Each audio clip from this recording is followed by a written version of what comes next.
বন্ধুরা আজকে নাকি ভূতের হাতে একটা মেয়ে মারা গিয়েছে। চলেন চলেন রাতের বেলা মানে দিনের বেলা আমরা যাচ্ছি। মামা তাদের গাড়ি চালান।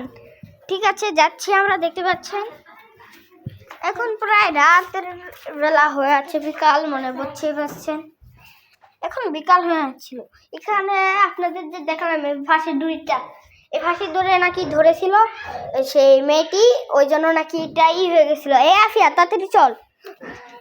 দেখুন মেয়েটার মানে চামড়াটা যে ছিঁড়ছিল, মানে একটা কথাও ছিল না। একটু উঠান তো দেখি, একটু উঠান। দেখতেই পাচ্ছেন যে আরো মেয়ের এখানে এখানে যেগুলো রক্ত লেগে আছে, যেটা আমাদের ওখানে আজকে পুলিশ এসে সেটাকে করবে। বন্ধুরা এইরকম ঘটনা কিন্তু প্রায় ঘটে। এখন রাত হয়ে গেল আস্তে আস্তে। ঠিক আছে এই বন্ধু।